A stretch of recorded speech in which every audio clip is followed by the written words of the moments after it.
السلام علیکم ورحمۃ اللہ۔ سوال ہے کہ والد نے اپنی بہنوں کو حصہ نہیں دیا تھا، اب وراثت تقسیم سے پہلے بہنوں کو حصہ دیا جائے گا؟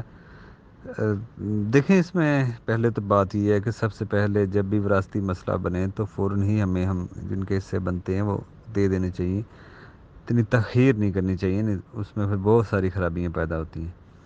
تو ہاں، ایسا مسئلہ ہے، ظاہری بات ہے، اگر باپ نے ایسے نہیں کیا، لا علمی کی بنا پہ اگر بہنوں کو اپنی بہنوں کو حصہ نہیں دیا، تو قرض، جیسے مرنے والے کا قرض اتارا جائے کفن دفن، تو یہ بھی اس میں مسئلہ آئے گا کہ پھر وہ کسی کا حق دینے والی بات ہوگی۔ اگر وہ باپ کی طرف آ گیا، کسی کا نہیں دیا، تو وہ بھتیجوں کا کام ہے وہ پھوپھیوں کو اپنے کو حصہ دیں جو بنتے ہیں باپ کی بہنوں کو، تو وہ حصہ نکال لینا چاہیے، ٹھیک ہے نا۔ اکثر ہم سوال کرتے ہیں کہ جی ہم مرنے والے کی طرف سے قربانی کر سکتے ہیں، کوئی پیسے صدقہ کر سکتے ہیں، تو بہت سارے سوال کرتے ہیں، تو یہ بھی مسئلے کو دیکھنا چاہیے جس طرح اس چیز کی ہم فکر کرتے ہیں، حالانکہ وہ کچھ اختلافی معاملے بھی ہیں، اس میں تو نہیں ہے نا۔ یہ تو بہت ضروری مسئلہ ہے کہ اگر کسی کے اوپر کوئی بوجھ ہے، بہن کا حصہ نہیں دیا یا بھائیوں کے حصے نہیں دیے، تو ان کے اوپر وہ قرض کی شکل ہے، کسی کا مال آ رہا ہے تو وہ آپ تقسیم نہ کریں، وہ کسی کا ہی ہے تو وہ دینا چاہیے۔ تو اس لیے جب بھی کوئی ایسا مسئلہ ہو، والد نے وراثتی مسئلے میں بہنوں کا حصہ نہیں دیا لا علمی کی بنا پہ، جیسے بور ہوتی ہیں بہنیں، مال ہاتھوں میں تو لیتی نہیں ہیں، پہلے ہی کہہ دیتی ہیں، تو وہ طریقہ غلط ہے۔ سب سے پہلے اس میں علماء یہی کہتے ہیں کہ پہلے بہنیں ہاتھوں میں لیں مال اور چلی جائیں،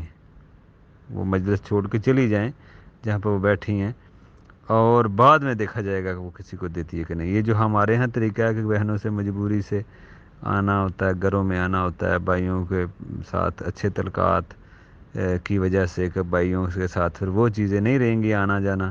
تو بھائی بھی برا سمجھیں گے، معاشرہ بھی برا سمجھے گا، اور دباؤ پریشر میں آ کے وہ کر دیتی ہیں۔ تو اس لیے جب بھی کسی کو اس کی سمجھ آئے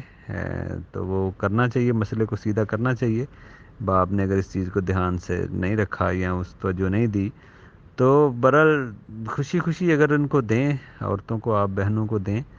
تو وہ حصہ لے بھی لیتی ہیں، اگر اوپر سے وہ کہتی بھی ہیں مجبوری میں ہم نے نہیں لینا، تاکہ برا سمجھا جاتا ہے، تو اس لیے پھر ان کو حصہ دینا چاہیے، خوشی خوشی ان کے ہاتھوں میں دیں، وہ لے لیں گی۔ یہ مال ہے، یہ تو کوئی کسی کو نہیں چھوڑتا، تو اس لیے یہ مسئلہ بڑا اہم ہے۔ اگر اس طرح کا کوئی مسئلہ ہے تو وہ دینا چاہیے، اور بعد میں پھر جو مال بچتا ہے وہ آپ اپنے والد کی وراثت سمجھ کے دیکھیں۔ وراثت کے اوپر 3 حقوق ہے: کفن دفن، قرض اور وصیت۔ یہ چیزیں پوری کر کے ہی جو مال بچتا ہے وہی پھر ترکہ ہوتا ہے جو تقسیم ہونا ہوتا ہے۔ جیسے کسی نے 10 لاکھ چھوڑا وراثت میں اور 10 لاکھ کی قرض ہے، تو وہ سارا قرض میں جائے گا، وراثت اس کی سمجھ لیں ہے ہی نہیں، وہ تقسیم نہیں ہوگی۔ تو یہ اس میں مسئلہ ہے مین جو آپ کا سوال ہے، کہ وہ بھتیجوں کا کام ہے کہ وہ اپنی پھوپھیوں کی، باپ کی بہنوں کا حصہ نکال کے جو بنتا تھا وہ پھر اپنے باپ کا جو حصہ ہے وہ اپنے اوپر وارثوں پہ تقسیم ہوگا۔ السلام علیکم ورحمۃ اللہ۔